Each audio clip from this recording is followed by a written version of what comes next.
Pierre Hillard, bonjour. Bonjour. Et merci d'avoir accepté cette demande d'invitation de la part de l'association du Cercle du Lac Kyr. Donc, je rappelle que vous êtes géopoliticien et qu'à ce titre, vous tiendrez ce samedi 5 décembre 2009 à Dijon une conférence sur le thème vers une gouvernance mondiale. Ces derniers jours, nous avons assisté à une indignation quasi générale de la part de la communauté internationale ainsi que des grands médias sur le résultat de la votation populaire organisée en Suisse concernant l'interdiction des minarets. Que vous inspire cette levée de bouclier unanime ? Eh bien, il paraît qu'on est en démocratie, et dans ce cas-là, vox populi vox dei, quand le peuple a donné son avis, qu'il plaise ou pas, on se plie aux remarques et aux décisions du peuple. Ce n'est pas une question de dire s'il a eu raison ou tort d'approuver ou de désapprouver la construction de minarets en Suisse.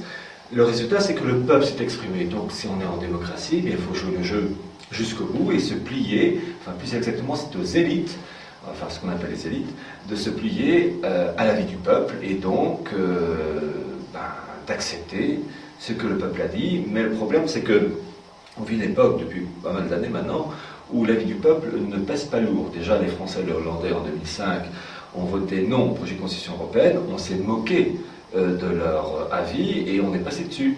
Et c'est pareil pour les Suisses. Il ne s'agit pas, dans cette affaire, de discuter de la raison du tort des Suisses, la majorité des Suisses a approuvé ou désapprouvé, donc, comme je le dis, cette construction de minarets, mais simplement, il y a une démocratie, officiellement une démocratie, et le peuple s'est exprimé, on se plie à l'autorité du peuple. Ou bien doit-on croire, comme le disait si bien Coluche, qui disait que si le fait de voter changeait véritablement les choses, depuis longtemps les élections auraient été supprimées. Eh bien, il faut croire que quand on dérange ce qu'on appelle les élites, eh bien, ces élites vont tout faire pour écraser ce peuple qui a l'audace de s'opposer, et en tout cas de ne pas être d'accord avec des directives au sommet. Mais j'ai envie de dire, la liberté, en tout cas la liberté démocratique fait qu'on doit se plier à l'autorité du peuple, si on veut être démocrate. Justement, compte tenu de ce que vous affirmez dans vos ouvrages, vous déclarez que la classe politique internationale est complice d'une volonté d'uniformisation à la fois institutionnelle, politique, monétaire, voire ethnique. Pensez-vous qu'il existe à l'heure actuelle des opposants solides face à ce processus, la Russie, la Chine, le Vatican ? Alors, les autorités, ce qu'on appelle encore les élites, les autorités politiques, financières, etc., les politiques en priorité sont dépendants des grands courants financiers de l'oligarchie, qui elle est apatride, ne connaît pas les frontières. Il n'y a pas à l'échelle planétaire de contrepoids. Donc déjà, je pense aux Russes, beaucoup espéraient avec Poutine, Medvedev.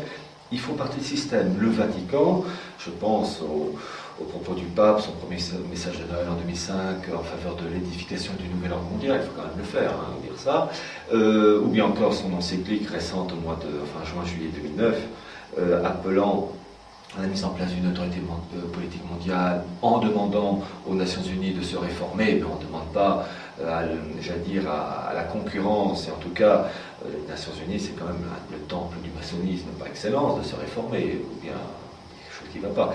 Non, en fait, vous savez, on peut comparer tous ces groupes qui soient anglo-saxons, israéliens, russes, chinois et bien d'autres, l'Union européenne, à différents groupes de gangsters, façon Al Capone dans les années 30.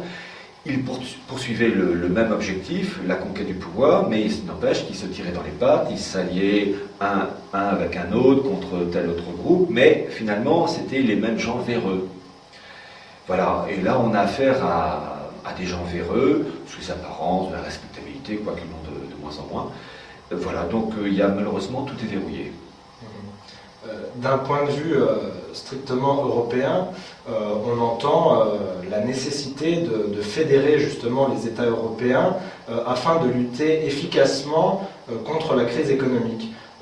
Est-ce que vous ne pensez pas justement que cette Union européenne stricto sensu ne constitue pas un rempart efficace face à la crise économique internationale et donc par conséquent un rempart efficace face au mondialisme ? Alors, ce mondialisme et ses acteurs, les mondialistes, font tout pour unifier l'Europe. Donc, sous-entendu, ça ne doit sûrement pas jouer en faveur de cette...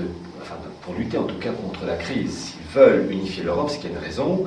En fait, la construction européenne n'est pas une finalité, mais une étape dont l'objectif final est d'intégrer cette Europe comme un bloc unifié au sein d'une gouvernance mondiale. Et d'ailleurs, actuellement, dans le cas des Nations Unies, vous avez ce qu'on appelle la PNU, l'Assemblée parlementaire des Nations Unies, qui est en cours d'élaboration, et qui doit regrouper tous les députés de chaque bloc européen, sud-américain, africain, nord-américain, etc., pour constituer la gouvernance mondiale. Donc en fait, la construction européenne n'est pas faite pour lutter contre la crise, elle est faite pour être un des éléments rentrant dans le cadre de la gouvernance mondiale, et au contraire, la crise, elle aide énormément. Vous savez, c'est la phrase de ce diplomate français, Charles-Maurice de Talleyrand, qui était une fripouille. Napoléon disait de lui que c'était de la mer dans un vas de soie, mais très intelligent et très, très fin, très psychologue, qui disait agiter le peuple avant de s'en servir. Et la crise est merveilleuse, entre guillemets, de grosses guillemets même, pour agiter le peuple, les peuples européens, afin de les plonger dans le désarroi,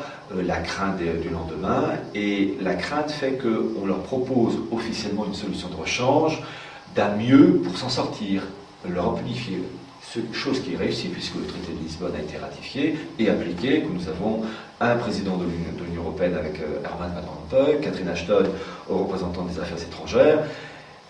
Ils ont gagné, et en face, ceux qui défendaient les causes nationales, françaises, italiennes, espagnoles, ont été battus.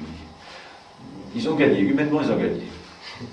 Et Barack Obama, ces derniers jours, vient d'annoncer l'envoi dans les prochaines semaines de 30 000 soldats supplémentaires en Afghanistan pour justement essayer d'enrayer cet enlisement américain.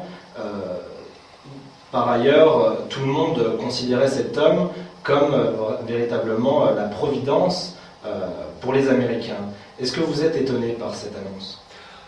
En fait, Barack Obama poursuit. D'abord, un président des États-Unis, c'est une formule d'un ancien président des États-Unis qui s'appelait Roosevelt, qui disait « Un président des États-Unis n'est pas élu, il est sélectionné ». Et déjà ça ouvre des perspectives immenses. Le président des États-Unis est sélectionné par l'oligarchie.